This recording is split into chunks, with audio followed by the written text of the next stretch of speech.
What's going on, you guys? It's Mitsu here, back with another video, and today I've got a little bit of an update and a deck profile as well. So basically, why I haven't been uploading a lot is I haven't been playing the game since about, I think, August, or like middle of August. I just haven't really been playing. I went to the UK Open, didn't do so great, and then I've kind of just been taking like a short break. I went back home to Cardiff to do the Cardiff Regional, and I topped that. I got third with Malice, but Malice was already a deck that I knew from like playing it at Nats. I just played it a load, so like I didn't really need to practice with that, and the format was like still kind of trying to develop, so not many people knew how to play like the Yummy decks and the Draco Tail decks properly. It was before the ban list as well, so I still had like 2 Dormouse and all that consistency as well, and Splash Mage. Even though I think I literally summoned and used Splash Mage like once the whole event. And that was literally only because I got Lanciered. So yeah. But I just basically haven't been playing, and that's why I haven't been uploading, because I just haven't been playing the game to upload. But last week, I got the branded structure decks and I started playing again. So I went to locals for my first locals since the beginning of August. I think I don't think I went to one like in the middle of August. So I went to my first locals last week on Thursday. I went 3-1 with the branded. It wasn't just the structure deck, because I did add a few cards in, and I like the way the deck feels. The deck's quite nice, but for me, so I went to a regional as well. Actually, I should probably mention that I went to a regional on the Saturday as well. I went to the locals for like after not going for ages, and a couple of the guys from my locals were going to the regional, and they had spare room in the car. So I was like, do you know what? I want to get back into the game again, so why not? I'll just go head first. I'll just go into a regional as well. So we went to the regional. I didn't do too great at the regional, but it really reignited my love for the game, I think, and like my love for the competitive side, because obviously I didn't do too well. So like my instant thought was, I need to get playing again. I can't be doing this all the time. So I decided to get back into the game, and the first thing I did was decide what deck I wanted to play. Was it going to be branded? Was it going to be Yummy? Was it going to be Draco Tail? What was I going to play? Was I going to go back to Malice? And after and ahhing, I decided that I was going to play Yummy. And then I've also gone to locals this week and played Yummy. So I thought I'd bring you the profile, because I did actually win locals. So my second locals back after like 3 months. And I didn't play the full deck, because I don't have the full deck. I don't have Marshmallows. And I didn't have the Zombie Synchro 3, the Sorrow Cat. So I literally just played like a watered down version of the deck. I hadn't tested the deck at all. I had just watched like Triff Gaming's videos. And I know a lot of you are going to be like, Triff Gaming, But honestly, you don't have to buy, like I didn't buy the masterclass or whatever, like nothing like that. I'm not saying for you guys not to, because I do think coaching is like worth it, as someone that's bought coaching in the past. I personally don't get it for the gameplay. The only time I've ever got coaching is to help me with like to finalize my list for an event. So like if you want to do that, like it gives you the most for your time, is what I'd say. Because if you don't have a lot of time to play the game, then doing something like buying a coaching session or buying a masterclass off Triff, it just narrows down the time. So you, instead of spending like 10 hours playing the game, you just spend like 1 hour watching like a masterclass. It will just narrow down that. I was able to like absorb the knowledge that was just all over YouTube, because it is there. Like you can just learn the deck off like videos and like watching people play the deck. As I'm going to show you today, like I didn't play Marshmallows, I didn't play the Sorrow Cat. I still won locals. I played mirrors. Like I wasn't playing against like people not playing Yummy. Like I played the mirror. I played against Dracotail. But you can definitely learn a lot from YouTube. I think what I'm trying to show in this video is that, like, even if, like, for me, I know how to play the game, so like maybe it was a bit easier for me to step back into the game after being out for so long. But I still feel like if you really wanna learn the game and get back into the game, or you haven't played the game before and you want to get into it, if you do spend the time, you can. It's not a complex thing, and I think people try to make out like it's impossible to do well. They're trying their hardest to do well. They're not actually putting the time in. If you do put the time in and you use your time wisely in what you're learning, you will do well with the deck that you're playing. So I'm going to show you my list. It's just basically off, like, it was purely made off like theory and like heavily influenced from like Triff's winning list. I think it was the Peru list, but I only had the cards I had. So you'll see there's some funny stuff, like there's only like 2 engage and like no sorrow card. There's no way to do the like make Herald, link it off to get Habakuri and then resummon up the Herald. I had no way to do that. If I linked off the Herald was gone. Like, there was no sorrow cat to put it back. So I kind of had to like learn the deck on the fly and kind of try and improvise with stuff, because I couldn't just do the combos that I had watched people play the deck. So I had to do something different. But I think that just goes to show that you can adapt to what you have. If you don't have everything, then you don't have everything. I didn't play Fua, so like the list is pretty budget. Other than like the Mitsu engine, I think is like the only like relatively expensive stuff. The yummy cards are all pennies other than Marshmallow, but I'm not playing them, so like yeah. So yeah, it was just a little update. It's probably a longer one than I was anticipating, to be honest. But I just wanted to give you guys some insight into how I'm getting back into the game and developing, to maybe help you guys in your journey as well. So if you guys want any like advice or like tips or things to do, just put the time in. Like, it's as simple as that. You don't have to spend a lot of money. You don't have to like be the best player in the world. But if you want to do well, you have to put the time in. Like, there's no two ways about it. I've gone to events before where I haven't put time in and just got absolutely stomped. And then I go to events where I put loads of time in and I stomp everyone. Like, it is what it is. And don't let anyone tell you that it's not a time-based game. Like, you have to put the time in. If you don't test, like, there's no way you're winning. Like, you have to know how to play your deck. But yeah, let's just get straight into the profile. So let's get into the profile. So I played 50 cards, and you'll kind of see where the influence from Triff's list is. But yeah, again, like I said before, there's a lot of cards that I would be playing in here if I had them, but I don't have them. I think the general message that I'm trying to portray in this kind of video is that, like, it doesn't matter if you haven't played in a while, and it doesn't matter what your budget is.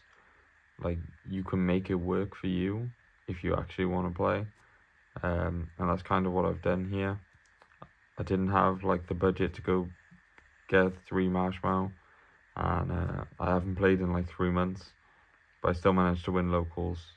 And if I keep doing that, I pull an ulti, then like maybe I can get a Marshmallow, maybe 2, and then have a full deck by then. But yeah, so yeah, let's just get into the profile. So for the yummies, obviously 3 Cupsy, one of the other names, Cookie and Lollipo, 1 Minion, 1 Surprise. I was debating playing 2 Surprise, but I ended up just going back to like what the old list played, which was the Onari.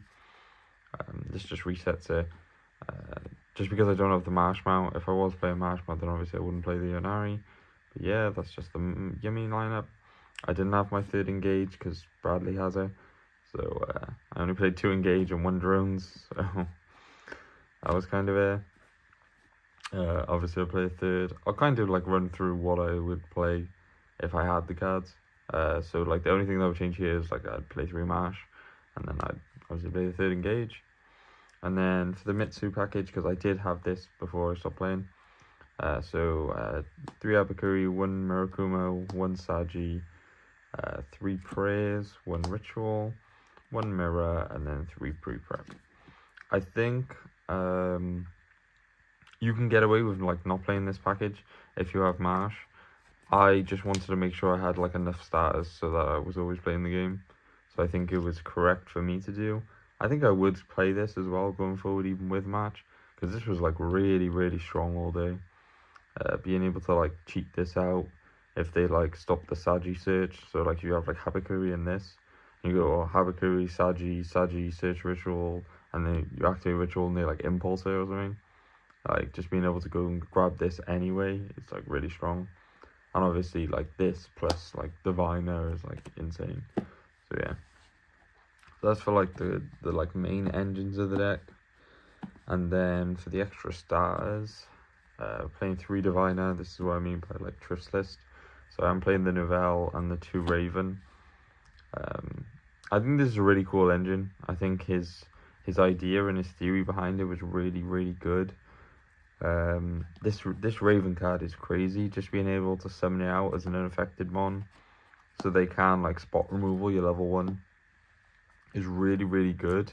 And I think a lot of people are underrating it, especially in the mirror, because like you can summon out this Raven, they can book it, and then you make a link 1, they can book the link 1, so like their cookie interrupt doesn't gain value, so it's really strong. And also the Raven being able to like tribute your Mitsus. So if you go like Habakuri, summon Saji effect, and they ash it, and you have like Raven, you can Raven tribute the Habakuri and search. Like it's still really strong. So yeah, I really like the Raven. I probably still play 2, even with the Marshmallow. I wasn't playing pre-prep, but I did put the Angry Burger in. I just wanted another starter, so like basically the math worked out as yeah, none of these. So the math worked out as like these, and